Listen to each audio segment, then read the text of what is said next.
Hürmetli vatandaşlar, bugünkü leksiyamızı başlayımız. Leksiyada Sıdaqacı Roze, Washington'da sözlerimiz. Leksiyadan evvel işgal söz Amerika Qo'shma Shtatlarının prezidenti Trump efendi bugün 16. günü Helsinki'de Rusya Federasyası'nın prezidenti Vladimir Putin bilen görüştü.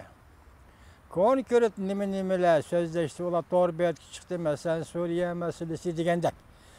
Biroq Amerika amaldarları şonunga hayran kaldı ki, bu qatam prezident Trump bilan prezident Vladimir Putin söhbetide hatta tercümanı işletmedi.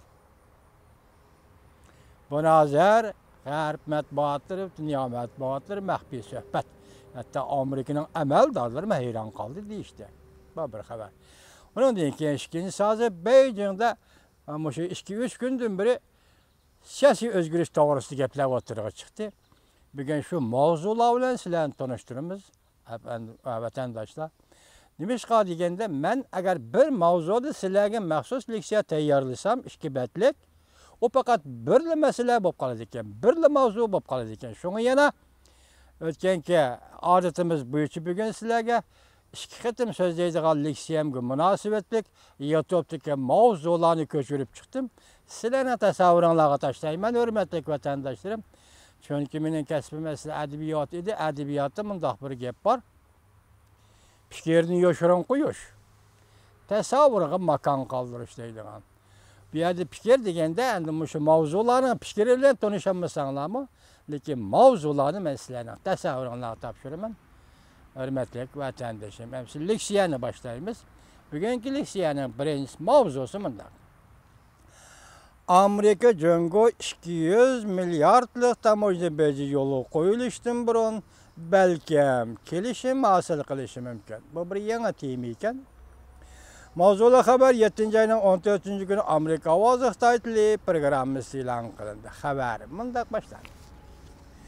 Amerika Jungo 2 devlet 34 milyard dollarlık importuarlarga bac eliş tedbirini yol koyulgalıqqa bir hafta bolğan bir paytda Amerika Qo'shma Shtatlar diplomatiya Maliye Ministeri Mohin növbette Amerika Qo'shma Shtatlar Devlet Meclis Avam Palatasıda ötküzülgen guahlık beriş yığınıda mındaq ko'rsatdi. Amerika bilen Jungo'nun savdo söhbeti allaqachon gumron bo'ldi. Hozir Jungo ustalganiga qaytib kelib, söhbet qurishi kerak. O'xshash bir kunda Jungo savdo ministerligi mundaq ko'rsatdi. Amerika Jungo ikki taraf qayta söhbet qurish to'g'risida aloqalashmadi. Ichki ishlardan xabardor kishilarning xabarlariga asoslanganda Amerika Jungo 2 devlet yana bir qatim söhbet kurup 200 milyard dollarlık tamoyna beci yol qo'yilishdan avval kelishim hasıl qilish mumkin. Şu orqali Amerika Jungo o'rtasidagi savdo talash tortishlari pastga tushishi mumkin deydi. Mohin mundaq ko'rsatdi. Amerika Moliya ministri Mohin mundaq ko'rsatdi. Navbatda to'g'ri hal qilishning yo'llarini topolmadik. Savdo majralarını to'g'ri hal qilishning yo'llarini topolmadik. Balki Beijing bilan suhbatlashish allaqachon gumron bo'lgan edi. Lekin minister Mohin Amerika Jungo o'rtasida bir maydon savdo urushi bo'layotdi. Deyishdan o'zini tortib, ikki taraf savdo talash tortish ichida turdi deb ko'rsatdi. Jungo savdo ministerligi ham haftaning 4-kuni muxbirlarni kutib olishligini o'tkazdi. Jungo savdo ministerligining bayonotchisi Gaofeng savdo talash tortish to'g'risida 3 nuqtalik fikr o'tirib qo'ydi.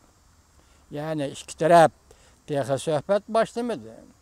Keyingi savdo talash tortishlarning ko'lamini kengayamdi yo'q. Bu Amerika tarafdan belgilanadi.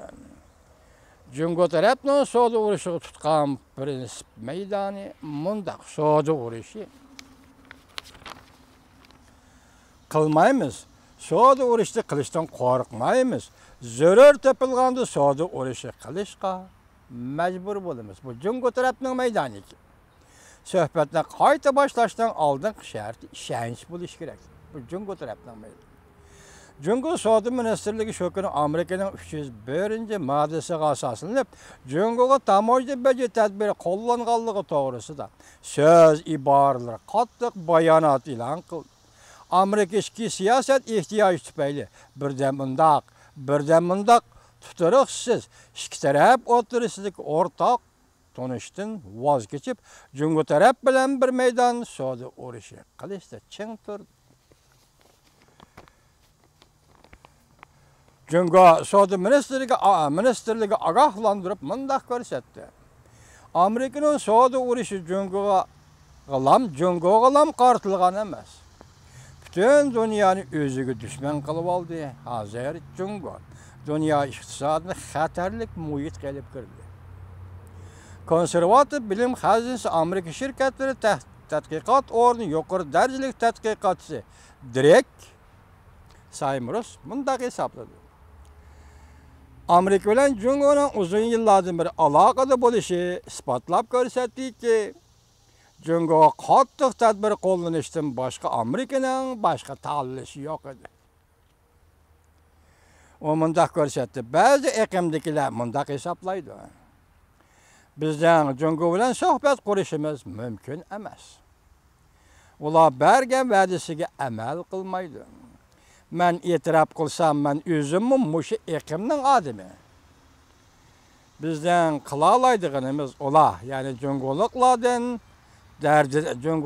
yani derdini bu qatimki soddalash tartishning derdini tartib beqish kerak. Derdini tartish bir ishga oyli vaqt emas. Biz 8 oyning o'rtalarida bir kelishim hosil qilishimiz mumkin. Bu kelishim 1,5 yil vaqt davomlashishi mumkin. Amerika 200 milliardlik boj elish tadbirlarini o'tirib qo'ygandan keyin Cungo hargiz mutaqobil turish tadbirlarini jakalamadi.